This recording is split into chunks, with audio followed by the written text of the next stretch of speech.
Hi, my name is Jeff Bryden. I'm an instructor in the marketing department here at Bowling Green State University, an alum of the university, graduated from here back right after the glaciers melted and receded north. I went to work in Cleveland for 30 years in the advertising business and came back here 13 years ago to talk about finance. No, that's not what we're talking about. We're talking about marketing. You guessed that right. Lots of people who come to college, when we talk about marketing, have different ideas, and some people really have no concept of what marketing is. When you think of marketing, stop the person on the street, they'll think of advertising, which is of course where I spend a lot of time in business. Alphabetically, it's the beginning of the list, and it's probably the most visible.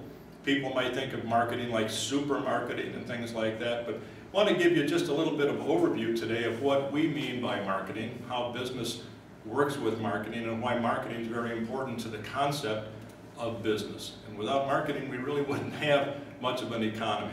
So let's take a look at marketing from a standpoint of marketing. I always begin my marketing classes with this statement: marketing begins with the C. And of course, that scares the heck out of most students. Is that, my God, I'm linked into this guy for a whole semester, he can't even spell. Marketing begins with an M. Well, I say this because marketing does begin with the C. And the C is what's very important about marketing, because the C is all about the consumer. If we don't start with the consumer, develop programs and products and services and pricing and all that stuff in relationship to the consumer, it's going to come back to the consumer at the end too. This is all what marketing is all about. These people, these men and women, these children, these old people and so forth, are all important to us because they're the customer. And if we don't put the customer right in the center of everything we do, we're at a loss. Let's take a look at an academic definition of marketing. What is marketing? Well, it's a process. We're going to talk about that as we get into this in just a moment. That companies create. It could be an organization. United Way isn't necessarily a company. It's an organization, not for profit, but it's important to them to think of customers, volunteers, and donors that create value for customers. There's that word again. Build strong customer relationships. There's the customer word again. Capture value from customers. What does this mean? Let's take it apart. Creating value for customers. Finding out if there's a problem or a need, developing products and services that solve those problems, that fulfill those needs. That's the first part. Building customer relationships. Very important, the relationship word, because businesses are in business for a long period of time, hopefully. Okay? A transaction, a sale is today, but a relationship is the future. If you can build a relationship over time, those people are very valuable assets. They talk to others about your product or service, your business continues to grow. Finally, you want to capture value. What does that mean? Well, you want something in return for what you're giving them. You want money, you want profit, and so forth. So, as we could probably summarize all of this and put it in simple words, meeting customer needs profitably. That's what marketing is. And we could probably say over time. So if we can find out what people need, deliver that at a good price, at a good quality and so forth, and make money doing that and keep that relationship, we're going to succeed no matter what we're doing.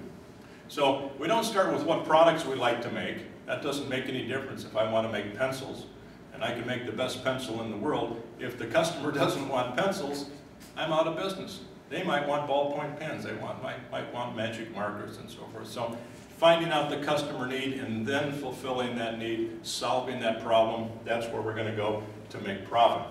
Now, let's put something on here that looks like an atomic reactor, all right? I always tell my students, kiddingly of course, that they might want to get this tattooed somewhere prominently on their body, because this is what marketing is all about. Parents, don't worry about it. We're not going to really suggest that. But this is something you can put on your refrigerator in your apartment or put it on the inside of your book, because everything we teach in the College of Business in the marketing area touches on these areas. Now, let's start just taking this apart a little bit at a time. At the center, surprise, the customer, bullseye, okay? The customer, he or she is at the center of everything we do. Notice there's that word profitable, because if we don't make money taking care of that customer, we're out of business. A relationship, that word's in there again too. We've got to do this not once, but twice, 3 times, over and over and over. Continue to give that customer the best value for their money. Otherwise, he or she goes somewhere else. Now, as we look at the customer, One of the things you'll learn about in marketing is something called the 4 Ps. Okay? It's not a singing group. It stands for the product. This is the product or service we deliver. The price, how much we charge, how much they'll pay.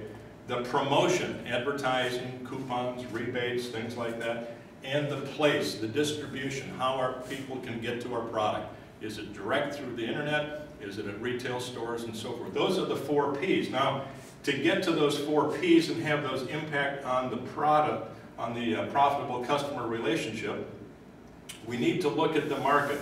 We need to understand that the market continues to change and evolve. People get older, they get married, they have families, they pass away, all their needs continuing to change.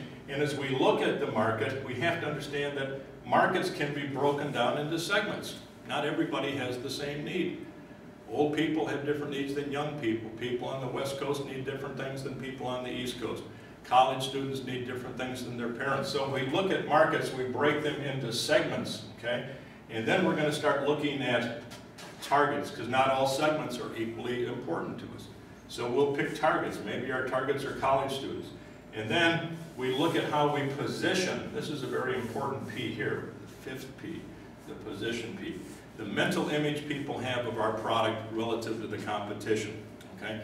That's why Bounty paper towels has a position of more absorbent and faster and quicker picker-upper. That's their theme line. That's a unique kind of a niche for them. Lexus has a position, a mental image of a car that people will pay $5,000 to $7,000 more than a comparable Toyota, even both were made in the same factory. But it's that mental image they have of a Lexus that elevates that car. Bottle of vodka, $3, $43. Which do you think is different? They're probably both the same inside, but one has more of a mental position. Don't drink. Anyhow, all right. Then we start looking at this and we try to put our place, our product, our price, and our promotion focused on the position we want to establish. Again, think of a Lexus car, okay? A Lexus car, if you drove it off the showroom and the door fell off, the product wouldn't live up to the position, would it, of its image. If the price of a Lexus were $12,000 instead of $42,000, that wouldn't live up to that position, would it? If the promotion was done by some schlock up at Car Stereo 1 talking about turtles and things like that, that wouldn't quite live up to it either. If you could buy a Lexus at Walmart or Meijer or Discount Drug Mart, the place wouldn't live up to it. So the 4 Ps have to support the position of the product. They all have to fit with that. So that's what enhances, maintains, establishes, and keeps the position going. Now out here in this purple thing, it's like a cyclotron going around, we're basically looking at the market all the time because the market continues to change. And our most recent impact of the economy and the recession and so forth has shown us that things don't stay the same. The car companies couldn't have predicted this. The stock market couldn't. The banks, some of which have gone out of business, couldn't have predicted this thing. We continue to need to look at the market as an evolutionary thing, looking at planning, then implementing our plans, and then having control over here, knowing that while we set our plans in business maybe here in January, by mid-year we're implementing those things, but the economy's changed, the products have changed, the competition has changed, things like that. We need to be evaluating and making changes. So this is a continuing circle. Finally, stepping way back here, let's look up here. These are things we have a certain degree of control over, okay? We can control our product and our price, focusing on our customer segments and so forth. But up here, guess who's there waiting to do the same thing? Smart men and women who also took marketing, maybe at Bowling Green State University, the competition, and they're doing the same thing. All of our publics, not just our customer publics, but our shareholders, the men and women who are our employees, the towns and cities in which we do business, federal, state, and local governments, all these people are very important, looking at what we're doing, in many cases regulating what we're doing. The suppliers, the raw materials we get, whether it's factories that supply us pieces and parts, or it's coal mines, or gas companies, or electric companies, people giving us the input needed for our products. And finally, up here, the intermediaries, which impact the place, the retailers and wholesalers, the dealers who help us get that product to the customer. So all of this external environment affects this, all of this affects this, all of this affects, you got it. We begin with the C, we end with the C. Marketing's all about the customer. Making a profit by taking care of their needs, developing a relationship over time. We do this, we'll be successful. So that, in a nutshell, is what marketing's all about. You're going to get a lot more information as you take a marketing course, and we hope you do. Thanks.